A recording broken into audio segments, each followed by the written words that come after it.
Salut Jérôme. Salut Toctof, salut Chalot. Salut à vous 2, comment ça va? Bah ça va, hein, en ce début d'année, on se repose un peu des fêtes et puis on en a profité aussi, pour revoir un petit film, d'actualité, hein. Il est de 74, qui est la meilleure des années. Là-dessus, Jérôme sera d'accord avec moi ou pas. Ouais, ouais, mon petit doigt me dit que ouais, t'as raison. 74, c'est une année qui allait bien. Et puis bonne année en fait. Oui, bonne Ouais, année. meilleurs vœux à vous aussi, hein. Meilleurs vœux à tous. Plein de cinéma et de la santé et surtout la santé et le cinéma. Donc, en tout cas, un film de 74. Pour moi, les années 70, en termes de ciné, c'est une période, où il y a vraiment beaucoup de choses, des perles et parmi ces perles-là, il y en a une perle, du Japon, tout au moins en partie. C'est, le film, Yakuza de Sydney Pollack. Sydney Pollack, déjà, est-ce que ça vous évoque, quelque chose d'autre au-delà de Yakuza? Ouais, moi c'est, je te dirais Tutsi, Trois jours du Condor. Ouais, ouais, c'est vrai qu'il a fait des films de genre assez variés, un peu hollywoodiens, sur plusieurs décennies, que ce soit, en surfant sur les adaptations de pièces de Tennessee Williams avec Propriété interdite dans les années 60 ou, adaptation de John Grisham avec La Firme dans les années 90. Enfin oui, il y a des très bons films, variés, mais, là, Yakuza, ça c'est vraiment, mon préféré, hein. Moi, de Pollack, effectivement, c'est mon préféré. Après, bon, voilà, c'est toujours cité les 3 jours du Condor, Tootsie, Out of Africa, quand même, un petit film qui a eu deux trois récompenses aux Oscars, hein. C'est pas mon préféré, mais il est très, très bien. Moi, j'ai vu récemment Jeremiah Johnson. Celui-là je l'ai vu, voilà, celui que je cherchais. Voilà. Ouais, c'est une espèce de western écolo. Alors, enfin, c'est un faux western, en fait, hein, mais bon. Ouais. En tout cas, ouais, Sidney Pollack, pour moi, un très bon réalisateur et puis, un sacré acteur aussi. Le nombre de films dans lequel il a joué, c'est hallucinant. Et puis, en plus, il y a quelques interviews de lui, donc il fait partie de ces réalisateurs intéressants quand ils parlent de leur travail en plus. Notamment, les interviews, dont on est friands tous les 3, la fameuse, télévision suisse là et RTS. ouais donc enfin ouais c'est ça. Excellent. Ouais, bon comme Ouais, on est des personnes à la pointe de l'actualité, hein, on regarde des films de 74, des interviews des années 80, tout, complètement à la page. voilà. En tout cas, voilà donc le film Yakuza, tiré d'un scénario de Paul Schrader, quelqu'un que j'adore aussi, hein et d'ailleurs c'est un grand scénariste, entre autres. C'est d'ailleurs, a priori, d'après ce que j'ai vu, son 1er scénario qu'il a coécrit et qui était inspiré par son frère qui vivait au Japon depuis, pas mal de temps et qui connaissait aussi, dans ce cadre-là, des gens en lien avec les yakuza. Et puis, surtout, a priori, le frère, Schrader, a vu beaucoup de films japonais sur le sujet des yakuza, dont, ceux d'un gars qui s'appelle Fukasaku, je sais pas, un bon petit réalisateur que Chao aime bien, je Ah pense? ouais, c'est peut-être mon japonais préféré, mais oui, oui, c'est vrai que ouais, pour rester sur Schrader, c'est vrai il aime bien le Japon puisque plus tard, il écrira et réalisera un film sur Mishima et puis il a aussi écrit un livre, entre autres, sur le réalisateur Ozu. Donc oui, oui, c'est un calviniste austère, et qui s'intéresse aussi à certaines, même à ce qui est assez rigoureux, hein, dans le cinéma, japonais, dans le Japon en général, ouais. Un calviniste austère, j'aurais pas fait mieux, hein, là, c'est le bon terme. J'avoue que Super non, punchline, hein, bravo. non, non, c'est très bien et puis, donc oui, le frère, Schrader, a été très, très, très friand des films de yakuza et il y en avait donc, quelques-uns, au milieu des années 70, hein, donc les films de Fukasaku. Mmh. Donc on verra si ça se retrouve, dans le film ou si ça s'en éloigne un petit peu. Pour faire le pitch, rapidement, on a, Harry, Kilmer, interprété par Robert Mitchum, qui reçoit un appel, d'un ami qu'il a connu pendant la guerre et qui vit et fait, des affaires au Japon. Bon, les affaires, sont en lien avec la pègre, hein, avec les yakuza. Sa fille a été enlevée par les yakuza donc et pour la libérer, il a besoin de Kilmer, qui a été une partie sur la dernière partie, de sa vie aux États-Unis, détective. Mais comme ils sont connus à la guerre, je pense qu'il doit avoir conscience un peu des capacités d'enquête et puis de persuasion de Kilmer, Mitchum, quoi. Et donc Kilmer revient au Japon, après des années. Il retrouve une ex-maîtresse et sa fille. Un ami, professeur là-bas, si je me trompe pas, qui est, Olivier dans la VF, qui est un personnage très intéressant, d'ailleurs, parce qu'il va faire pas mal de pédagogie sur la culture japonaise. Et puis, surtout le frère de sa «maîtresse», hein, entre guillemets, hein, qui est en lien avec les yakuza et qui a on le découvrira dans le film, une grosse dette d'honneur, envers lui et le frère, Ken, Tanaka est campé par, Ken Takakura, Mmh. qui est juste, incroyable, quoi. Donc voilà pour le pitch. En gros, on en pense quoi de ce film?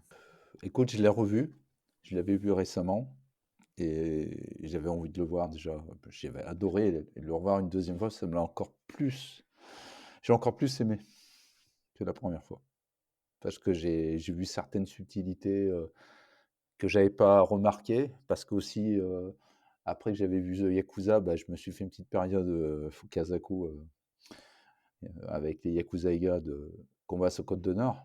Donc, j'ai bien reconnu la patte, un peu, un certain respect aussi à travers ce film. Je pense que le réalisateur a vraiment rendu hommage à ça, à ce cinéma et à cette culture japonaise, à travers les films de Yakuza et à travers les Yakuza. En tout cas, moi, je le recommande très fortement, ce film. Pas que pour l'histoire des Yakuza, pour ce qu'il représente, pour son œuvre, quoi.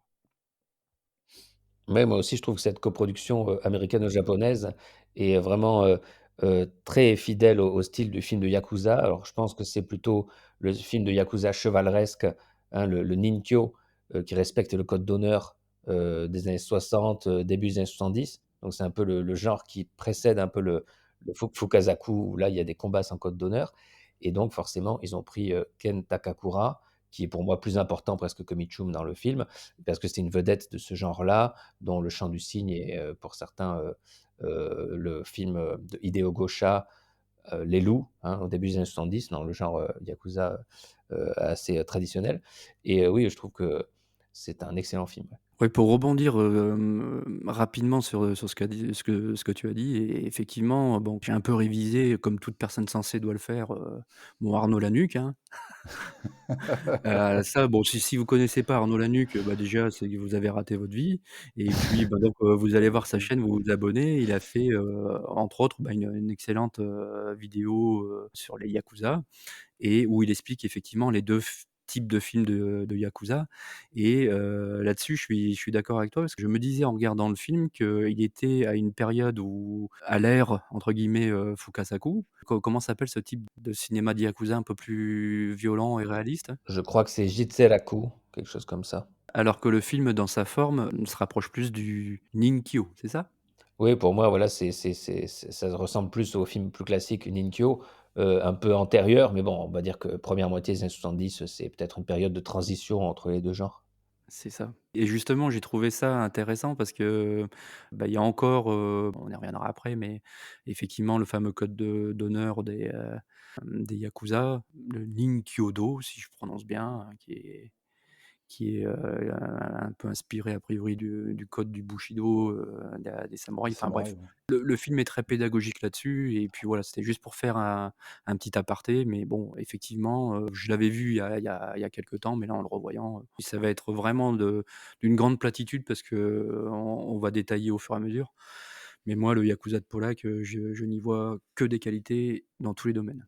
Ah oui, moi aussi, hein, et alors pour continuer sur le code d'honneur, je pense que, bon, l'essentiel du film se passe au Japon et le film, c'est surtout un enchaînement d'actions et de réactions entre plusieurs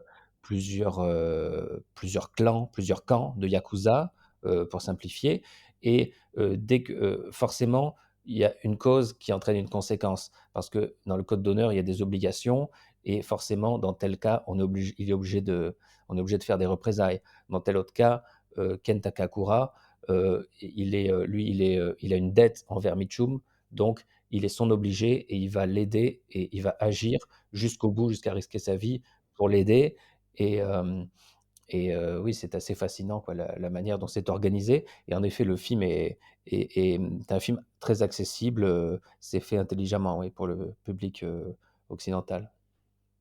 Moi, je voudrais un petit peu contextualiser pour les Yakuza, parce que je trouve que, comme vous dites, ce film, moi, je le trouve très, très pédagogue, hein, très, à la limite de l'ethnologie, quoi, par moment.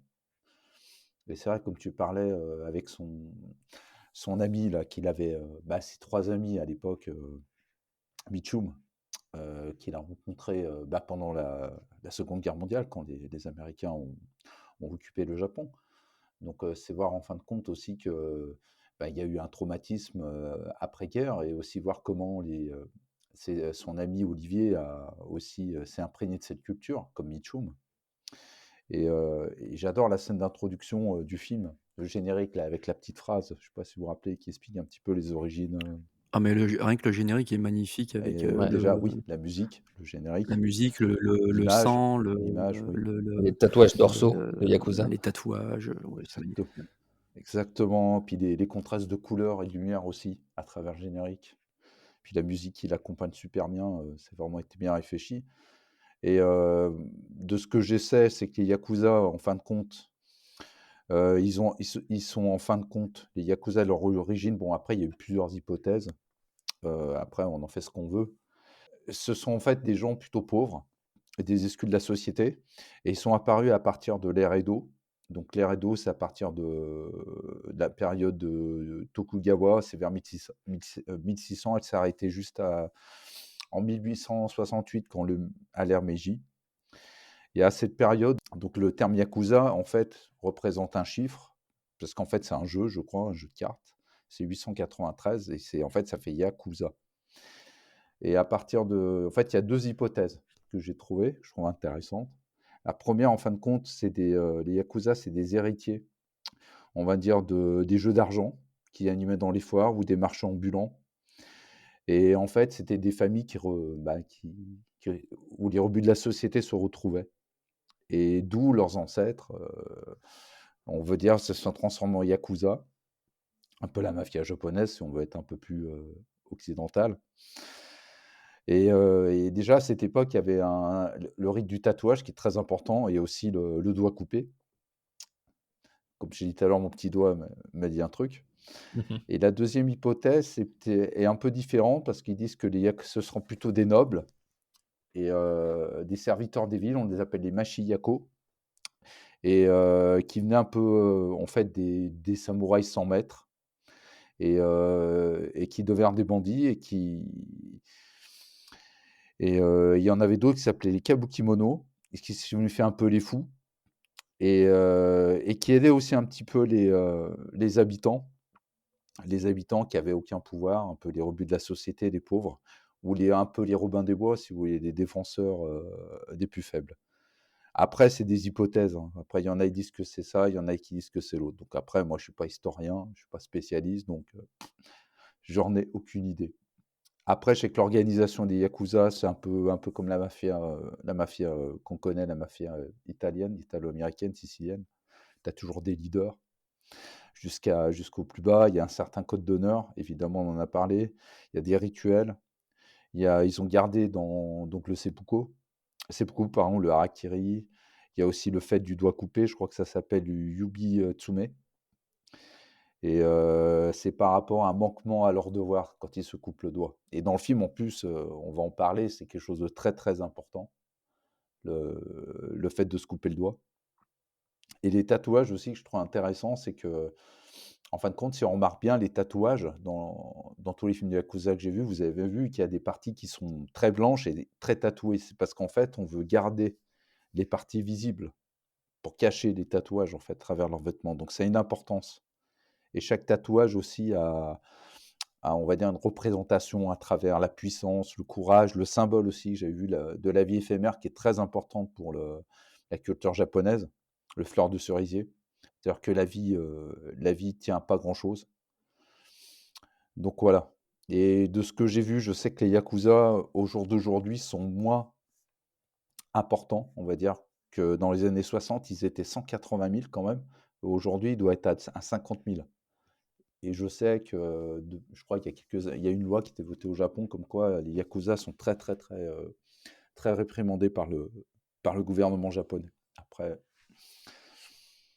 donc voilà. Je voulais juste contextualiser un petit peu pour ceux qui veulent connaître un peu ce que sont les Yakuza.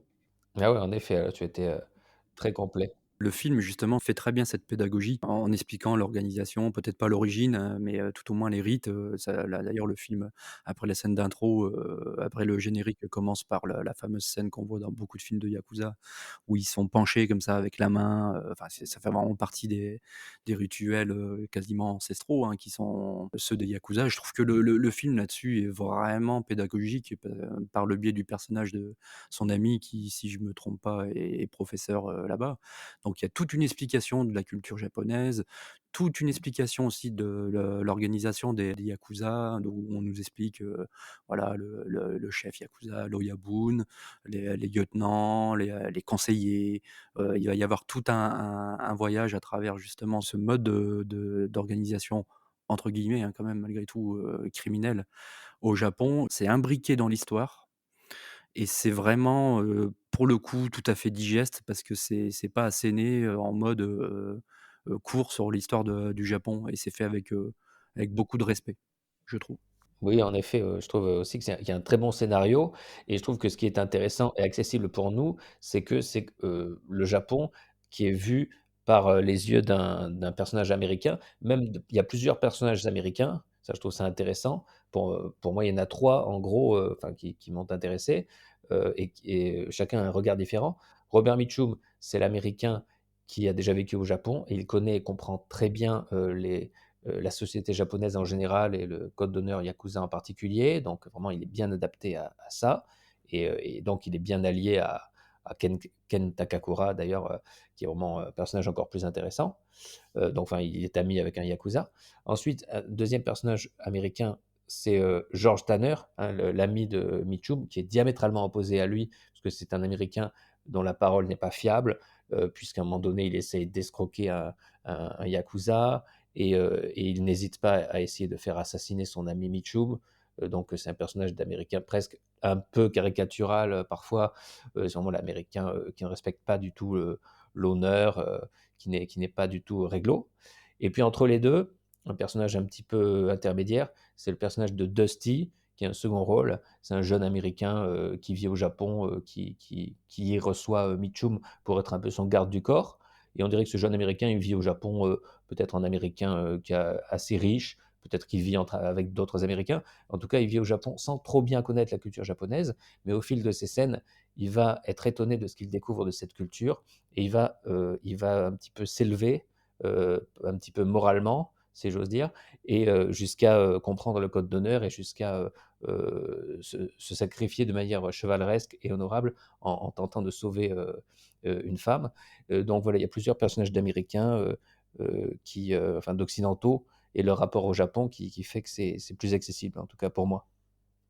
Oui, c'est ça, c'est pour moi, c'est vraiment ça, tu as bien résumé. Il y a vraiment, différentes couches d'approche de la culture, japonaise par les Américains et d'ailleurs, je pense que c'est ce personnage-là, à un moment, qui dit et qui, finit par, éprouver de façon littérale, hein, le fait, par exemple, que les occidentaux tuent en plantant le couteau, alors que les japonais tuent en retirant le sabre et c'est une belle métaphore, je trouve et donc oui, il y a tout ce discours sur les yakuza, mais bon, pour ceux qui n'ont pas vu le film, voilà, c'est pas un reportage, sur les yakuza, c'est vraiment inséré dans une magnifique, histoire, d'amour perdu ou perdu d'avance, ça on va le voir, en fur et à mesure dans le film. C'est une magnifique, histoire d'amour, une histoire d'honneur à tous les niveaux, que ça soit, vraiment, une dette d'honneur, au sens yakuza ou au sens, comme on le verra, enfin bon, ça je sais pas si on va dévoiler la fin, mais comme, Mitchum, finira par le prouver.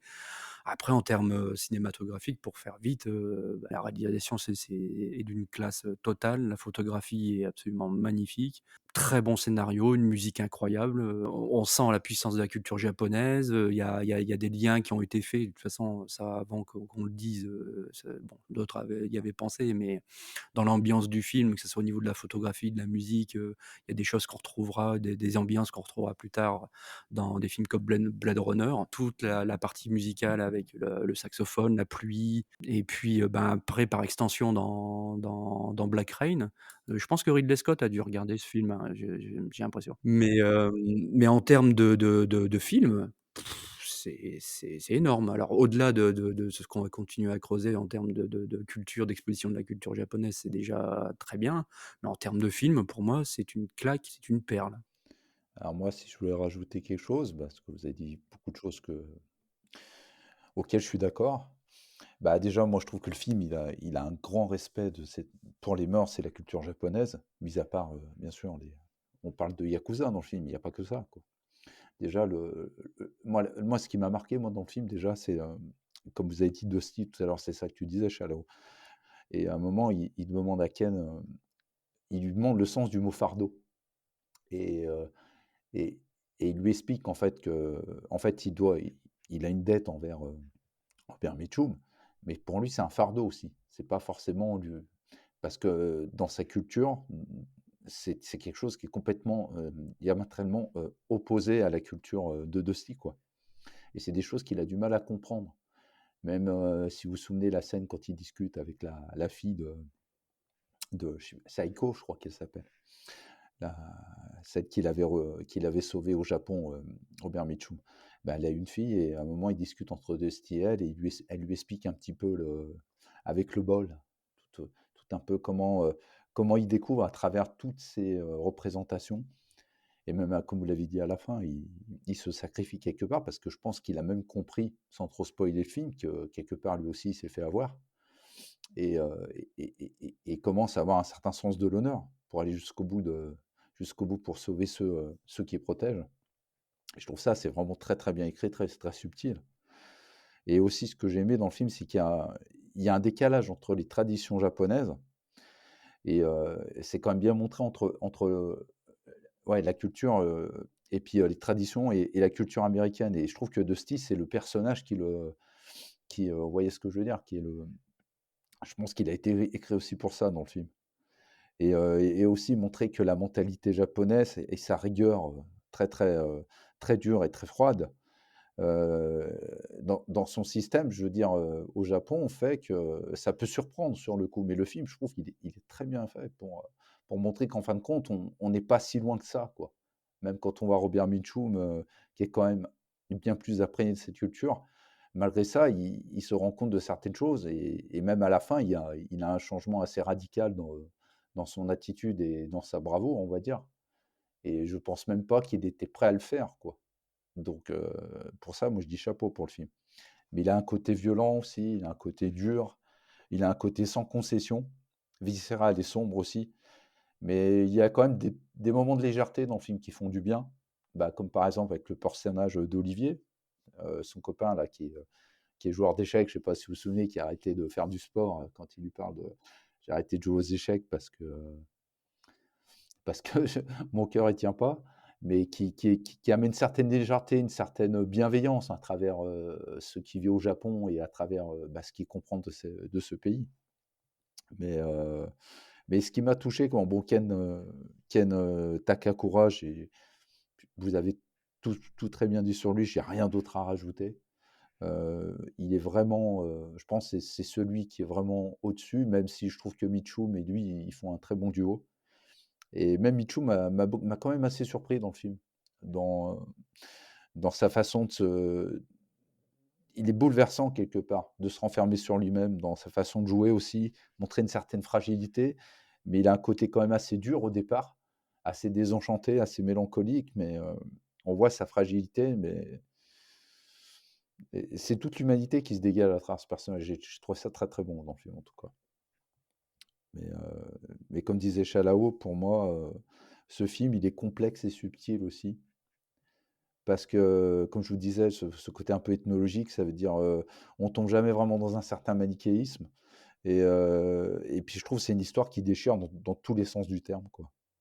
Mais il y a comme une certaine mélancolie qui se dégage du film. Moi, je sais pas, c'est ce que j'ai Ouais, ressenti ouais, je suis quand je le d'accord, voyais c'est vrai que c'est un film récemment. qui est assez riche, qui est romanesque, qui a des bons personnages qui sont vraiment intéressants, hein. On n'a pas l'impression qu'il y en a un qui est de trop ou qui est, redondant avec un autre.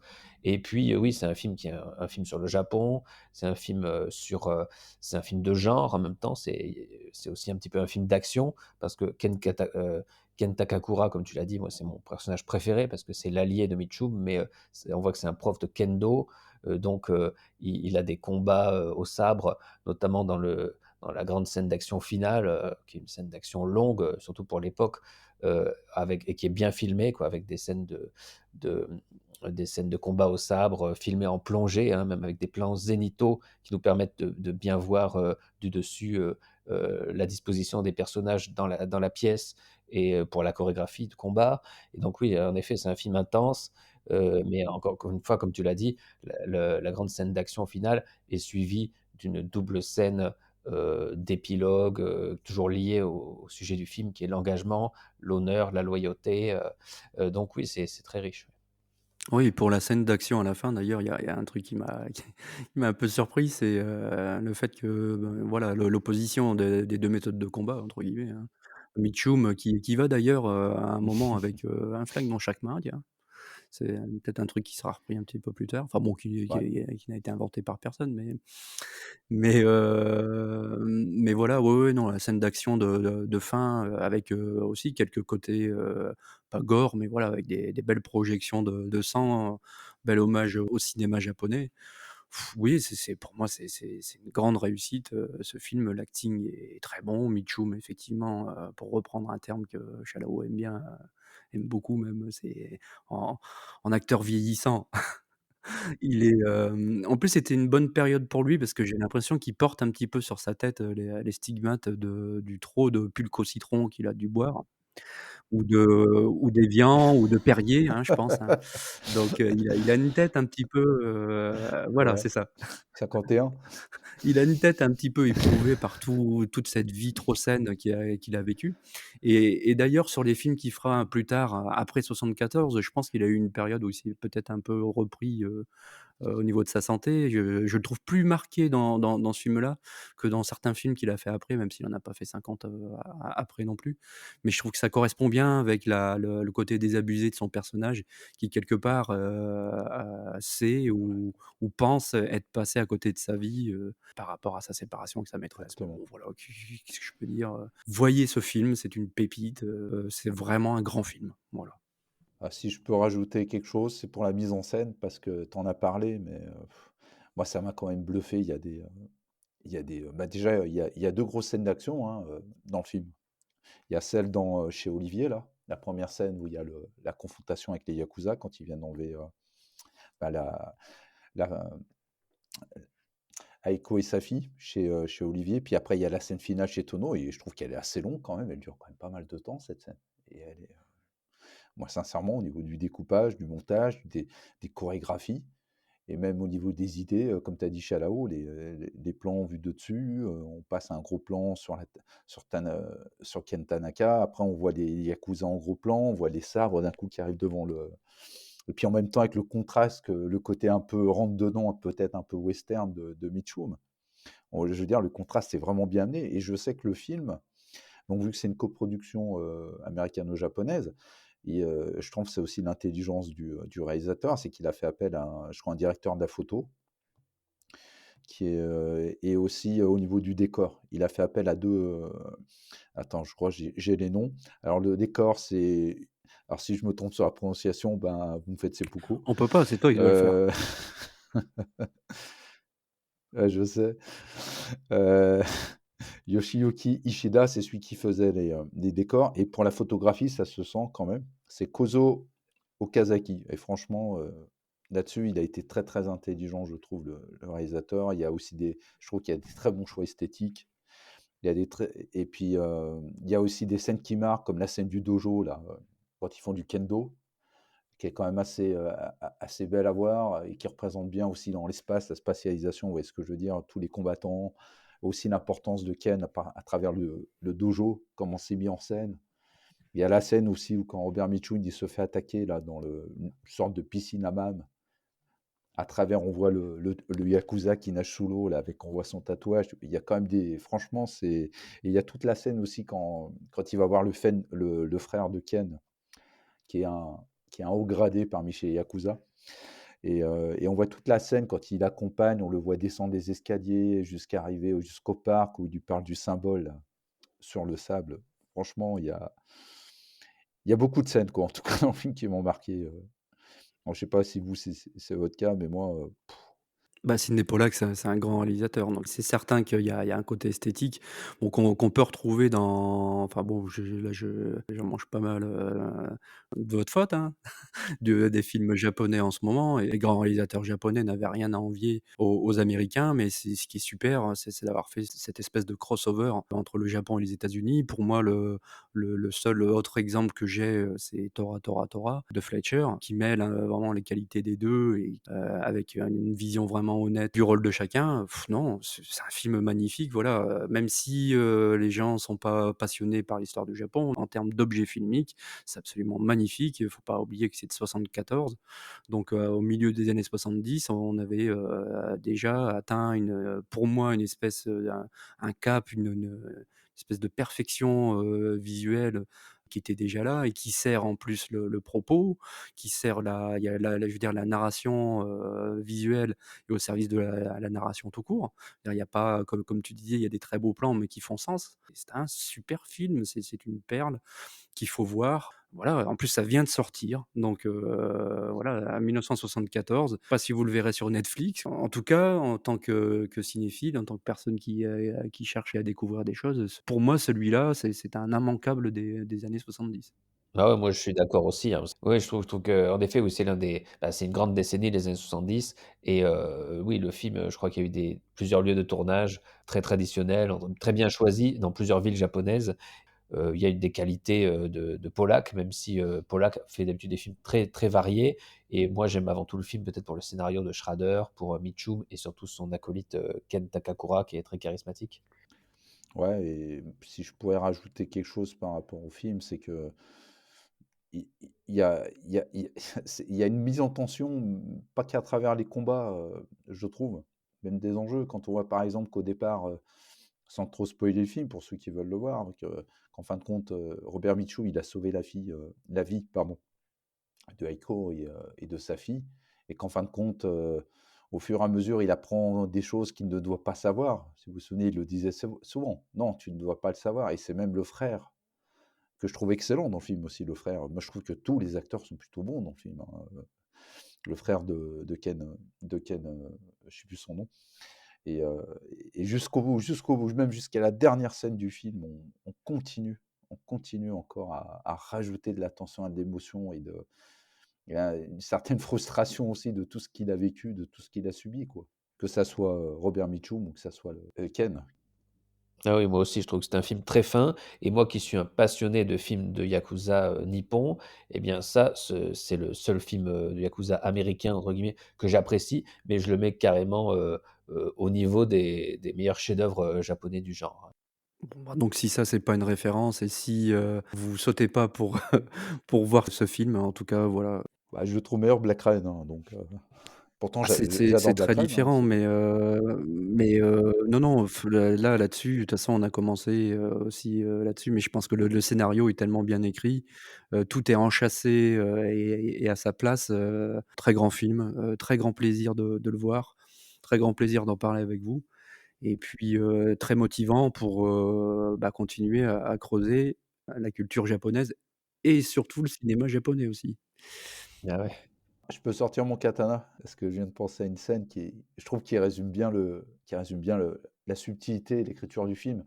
Je sais pas si vous vous souvenez, à un moment, le frère de Ken qui lui dit qu'il a un de ses fils qui a mal tourné et qui est chez Tono, le yakuza renégat, et qui lui dit: «Si tu le trouves, il a un tatouage sur le crâne, et surtout tu ne le tues pas.»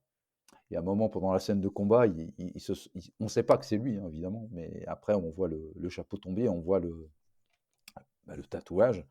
Et ben, le mari qui le savait, parce qu'il sait que c'est lui qui a tué, je crois, c'est lui qui avait tué la fille de Aiko. Et donc, du coup, il l'a quand même tué, malgré ce qu'il avait dit à son frère. Ça, C'est c'est très du complexe, spoil, quoi, Jérôme, ça, des c'est du fois, beau les spoil, hein. rapports. Je sais, je sais, mais je trouve que ça montre toute la subtilité du film, quoi. La complexité de cette culture et ces traditions des Yakuza. Moi, je trouve ça, c'est vraiment bien pensé, en tout cas. Je range mon katana. OK, en tout cas, je sais pas, vous voulez rajouter quelque chose sur le film? Non, non, c'est un grand classique. Bah, regardez-le. foncez et en tout cas, bah, merci les amis pour la discussion et puis, ben, on se retrouve, bientôt pour de nouvelles aventures. Donc, je vous embrasse et je vous dis à bientôt. À très Ciao. bientôt, ciao. Ciao.